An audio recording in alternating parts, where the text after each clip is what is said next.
So energy stocks have been a bafflement for an awful lot of people for the last few years.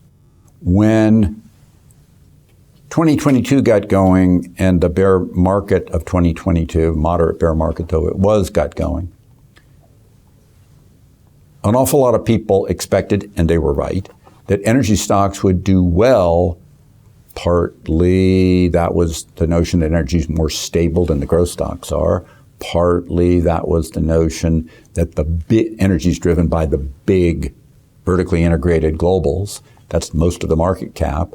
And in that environment, they would do well, tied to fears at the time that central banks would raise rates, and that would starve off a lot of other people, but the big global banks, big global energy stocks would be good with that. And partly that was because in the aftermath of Putin's invasion of Ukraine, tragic though it was, of course, it also, particularly in the short term, pushed up oil prices. And energy stocks are more oil price sensitive than they are oil volume or output sensitive. That's something that confuses people. Now, the fact is, if you can figure out what's going to happen to the price of oil, you have a pretty good shot at figuring out what's going to happen to energy stocks. That's really the biggest, strongest force there. And in that, when the price of oil went up over $100 a barrel in the immediate onslaught of the Ukraine war, an awful lot of people thought it would keep going and sustain over 120.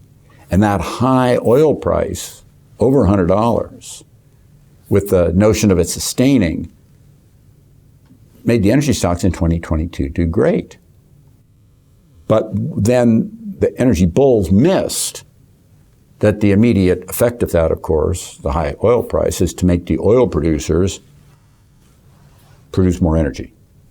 And they did in abundance. And by the time you got to the spring of 2023, I'm saying price is falling, energy stocks are over. Those who are thinking it's going to keep going are wrong.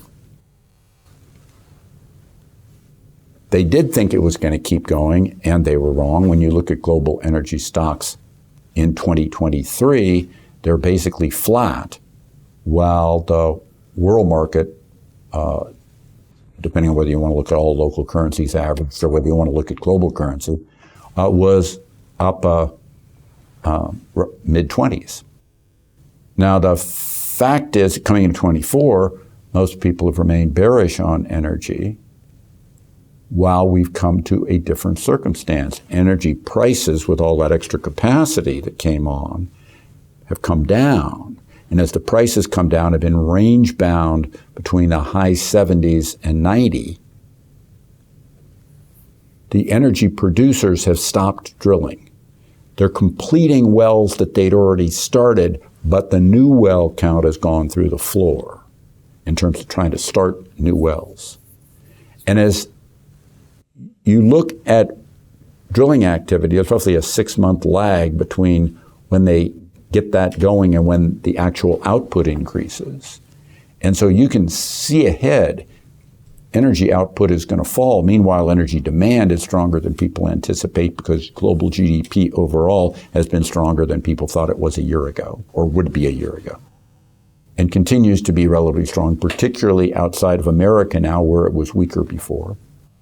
And in that, I mean, just as I speak in April, Eurozone GDP releases have been stronger than expected, while inflation in Europe has been lower than in America and fallen faster than in America, which is something that people in America don't pay much attention to, but should.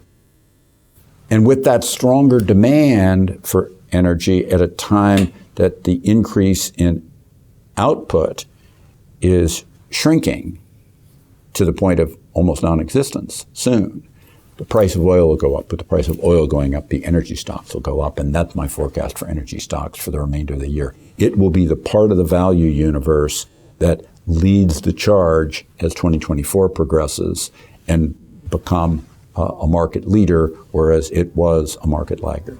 Thank you very much for listening to me. Subscribe to the Fisher Investment YouTube channel if you like what you've seen. Click the bell to be notified as soon as we publish new videos.